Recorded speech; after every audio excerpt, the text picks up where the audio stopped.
দুনিয়ার জীবনে আমাদের আশার কোনো শেষ নাই। এর ভিতরে মানুষ তার নির্দিষ্ট লক্ষ্য অনুযায়ী যদি না পুষতে পারে, আমরা হতাশ হয়ে যাই। কারো চাকরি হচ্ছে না, কারো ব্যবসায় নোকসান হচ্ছে, লাভ হচ্ছে না, হতাশ হয়ে যায়।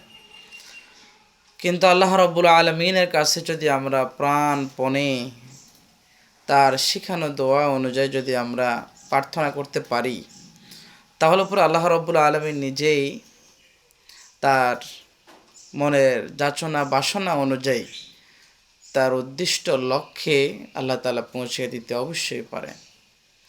যেমন 3টি পাওয়ারফুল কোরআনিক দোয়া, যা বন্ধ দরজার সামনেও আমাকে আপনাকে আশা দেবে। যেমন মানুষ চাকরির জন্য অনেক এফোর্ট দিচ্ছে, সিভি ড্রপ করছে, ইন্টারভিউ দিচ্ছে, বাট স্টিল কোনো পজিটিভ আউটকাম আসছে না। এই সময় মনের ভেতর একটা অদ্ভুত অস্থিরতা কাজ করে।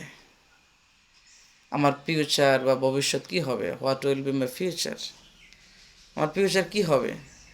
হোয়ার is my risk? Source of income কী হবে? আমার ইনকাম কী হবে? আমি কি অন্যদের চেয়ে পিছিয়ে পড়ছি নি? আমি তো আমার সাথে যারা আছে ওরা অনেক এগিয়ে যাচ্ছে, অনেকে ইনকাম করছে, আমার হচ্ছে না। কিন্তু একজন মুমিন হিসাবে আমরা জানি রিজিক শুধু যোগ্যতার উপর ডিপেন্ড করে না, রিস্কটা টোটালি আল্লাহ রাব্বুল আলামিনের হাতে।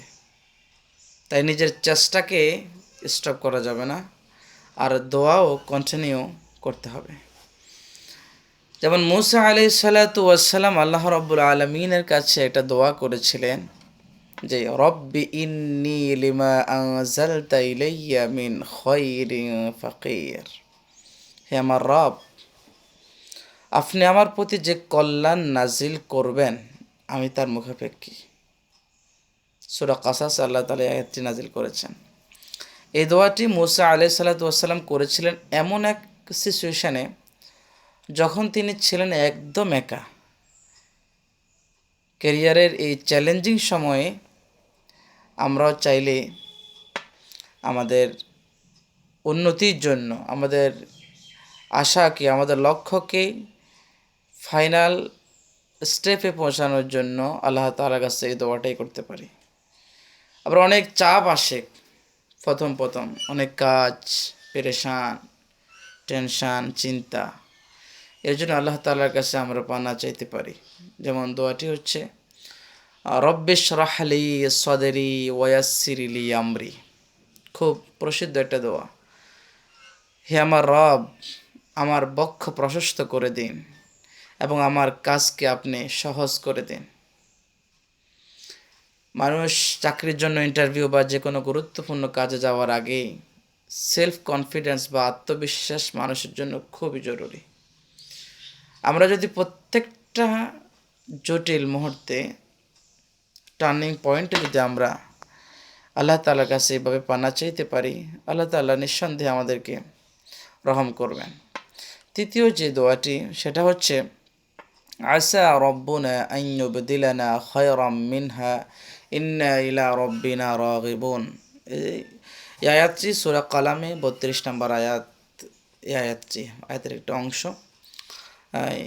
উত্তম পরিবর্তনের দোয়া। আমরা যে অবস্থানে আছি ওই অবস্থান আমার কাছে খারাপ লাগলেও হয়তো আল্লাহ তাআলা এটা আমার জন্য অনেক ভালো কিছু রেখেছেন, আবার অনেক ভালো লাগতেছে আমার কাছে, আমি চাই এই পদে আমি যাব, এখানে আমি চাকরি করব, এই ব্যবসাটাই আমি করব, এই চাকরিটাই আমি করব, কিন্তু হয়তো এর মধ্যে আমার কোনো মঙ্গল নাই।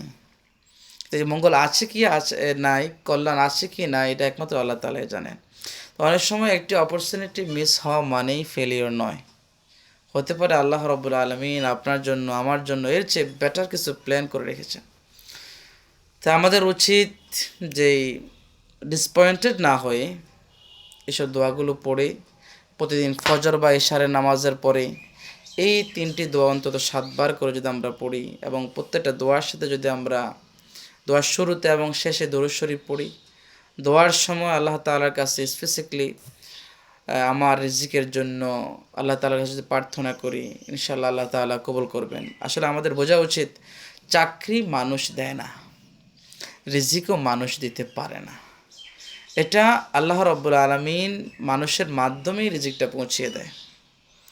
আপনি আমি যদি আমার আর আপনার প্র্যাকটিক্যাল চেষ্টাগুলো চালিয়ে যেতে পারি, আল্লাহ রাব্বুল আলামিনের উপরে তাওয়াক্কুল রাখতে পারি, ইনশাল্লাহ এমন দরজা আল্লাহ তাআলা খুলে দিবেন যা আমি কখনো ইমাজিনও করিনি। সুতরাং আল্লাহ তাআলার কাছে দোয়াগুলো করতে হবে। আল্লাহ তাআলা বোঝার তৌফিক নসিব করুক আমাদেরকে।